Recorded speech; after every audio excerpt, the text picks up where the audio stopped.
Alan Lightman, Rebecca Goldstein, and David Levitt will be participating, and we'll bring that to you live once it starts.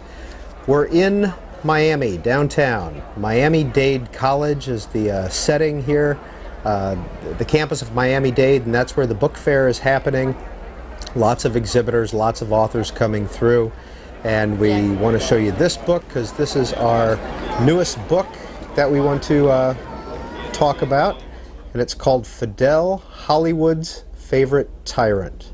Umberto Fontova, why Hollywood's favorite tyrant? Why Hollywood's favorite tyrant? Well, when you've got people like Oliver Stone calling Fidel Castro a very humane, moral man and a good friend of his, and when you realize that he is speaking about a man who incarcerated a larger percentage of his population than did Hitler or Stalin, I think that called for such a title. Well, in chapter 2, which you entitle The Cuban Fuhrer, right, the first sentence there is, journalists have always been suckers for Castro. That's exactly right. It started as early as 1957 with the New York Times. At the time, it didn't start with Jason Blair, I'm afraid. No, his name was Herbert Matthews, and it started. He equated Castro with a combination Robin Hood and George Washington. And let me tell you this. It's one thing to do that in 1957, 58, 59, but it is quite another thing to do that in 2005, and it's still being done. What does this man have to do, I wonder, to get leftist celebrities mad at him? I've given up. Well, Andrea Mitchell was doing a panel discussion earlier right, in our live coverage, and she talked about her trip to Havana and right, some of the social services that Fidel right, Castro's government provides. Right, and that's typically what you hear. Well, you know, those countries have always had dictators. Cuba had a dictator, they'll hear, before Castro. Well, now they've got health care. Now they've got, well, the point is this, and this is all documented in my book. In 1958, Cuba was 13th from the top in the world with the lowest infant mortality. It is now, relative to the rest of the world, 24th. So after all those mass incarcerations, after 17,000 firing squad executions, after expelling 20% of the population, we end up with healthcare that is actually inferior to what it was prior to all these horrors. You talk about concentration camps. Is there a secret police in Cuba? Oh yeah, as a matter of fact, they were trained more by the Stasi, more by the East German Stasi than by the Russian KGB. Why? Because East Germany and Cuba had a similar problem. People trying to get out of the place, right? And so you had the most brutal East German police, including many ex-Nazis, training Castro's police. Here's the cover of the book again, Fidel, Hollywood's Favorite Tyrant, and inside, Chapter 13, Fidel's Useful Idiots. Who are his useful idiots in the media and in Congress? Well, when you've got somebody like, for instance, Jesse Jackson saying, Castro is the most honest and courageous politician I have ever met. Viva Fidel. Viva Che. Castro incarcerated the longest-serving black political prisoner of the century. That man was not Nelson Mandela. That man was Eusebio Peñalver. He lives probably within a square mile of here. He served 30 years in Castro's gulag. Castro's Communist Party right now, the ruling Communist Party in Cuba, is 0.08% black. Castro's prison population is 80% black.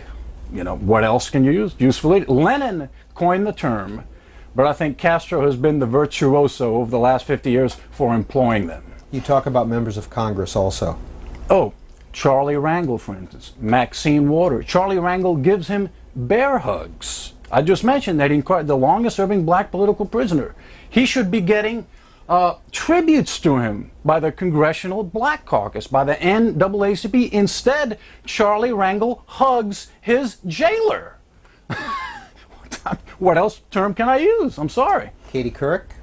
You mentioned Katie Couric also? Katie Couric and Diane Sawyer also. Diane Sawyer gave him a bear hug and a smooch on his cheek when he visited New York in 1995 for the 50th anniversary of the United Nations. He tried to blow up Manhattan twice, by the way. First with nuclear missiles in October of 1962, and the second time with 500 kilos of TNT, which were planned at, get ready for this, Macy's, Gimbel's, Bloomingdale's, and Grand Central Terminal, slated to go off the day after Thanksgiving of 1962.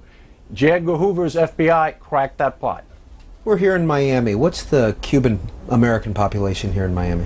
It's the term that's usually used is about 1 million, but I think it's more like 800,000, because you get confused. Is it the second generation, or are you talking about the Cuban-born population, like I am? I left Cuba when I was 7. Is the Cuban population as strident against Castro as it used to be?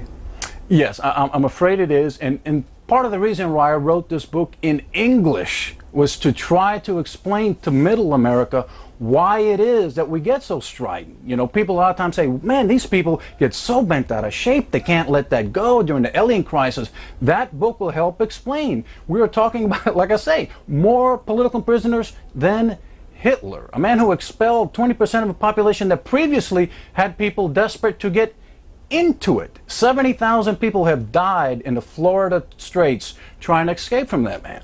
How many people have made it to the shore, and what is the U.S. policy?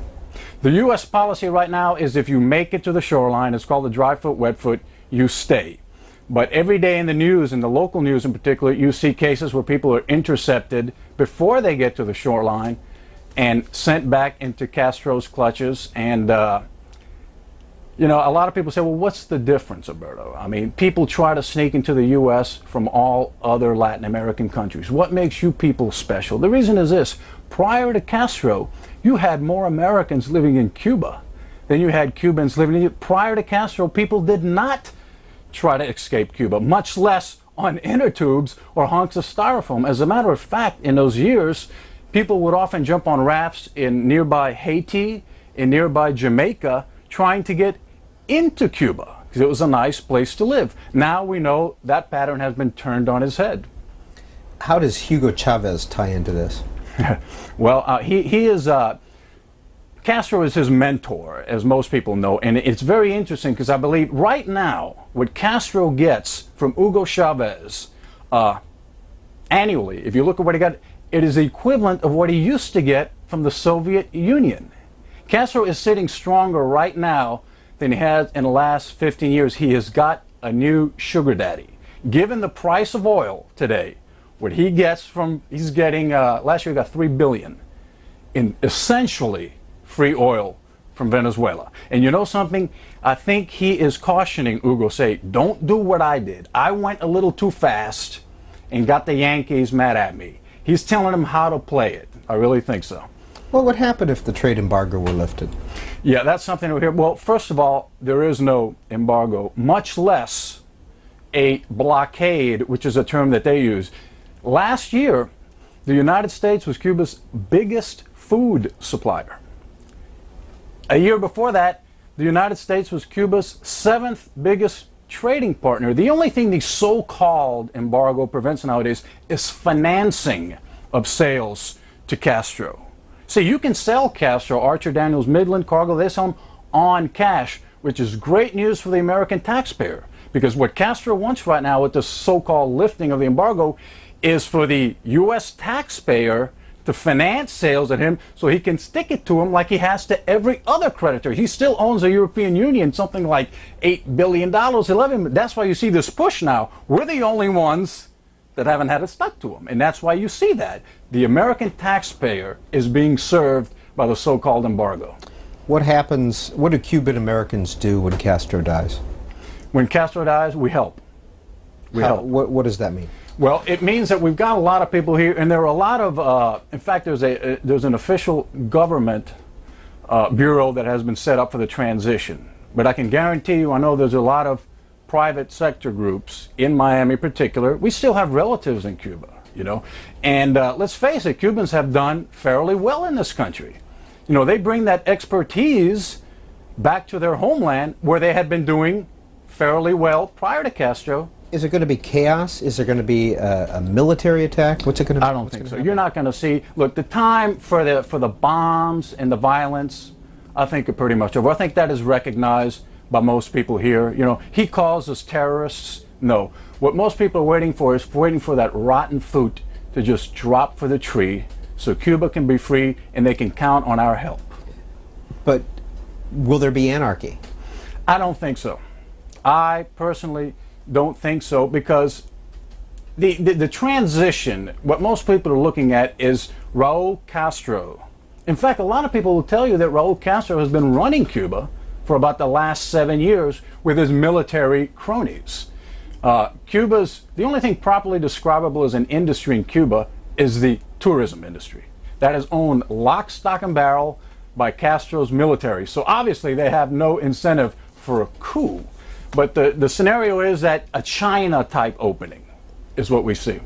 Here is the book, Fidel, Hollywood's Favorite Tyrant. Our guest is Humberto Fontova, and you are wearing a special T-shirt. I want to ask you about that. What is on your T-shirt? Oh, yeah. Mr. Hollywood and rock star icon Che Guevara. I thought I would do this because if we remember, Carlos Santana during the Oscars of last year, he wore a Che T-shirt, and he was very proud of it. He was swinging open his jacket as the flashballs popped on the red carpet, and it's very interesting because you can have fun with this topic too. Carlos Santana was showing proudly, smiling from ear to ear, the emblem of a regime that made it a criminal offense to listen to Carlos Santana music in the 1960s. People were thrown in concentration camps in Cuba, what they called them delinquents and longhairs, for listening to Yankee imperialist rock music. So you can see the absolute absurdity. That's why I say useful idiots. What other term applies? Why did you leave Cuba? Because it was a very oppressive country. My father was a political prisoner. My parents, and I hand it, in this book I thank both my parents' generation, because Cuba had a greatest generation too. And guess what? When we came to the United States, we ran into America's greatest generation. The early 60s, my grandmother to this day calls the United States el país que nos abrió los brazos, the country that opened its arms to us. You can, racism, bull. Every day we had people trying to help us when we got here. Why was your father a political prisoner? He was against the government. What did he do? He didn't plant bombs. He didn't shoot anybody, but he was known as not going to all the little rallies to wave the flag. He was overheard by the neighborhood snitch committees making other than laudatory remarks about the regime. That's all it took. What kind of work did he do? He's an architect. And was he successful? Yeah, middle class. Cuba, that's another thing. Cuba had a middle class. In 1958, Cuba's labor was more highly unionized as a percent of the population than U.S. labor. That's where Cuba was different from a lot of Latin America.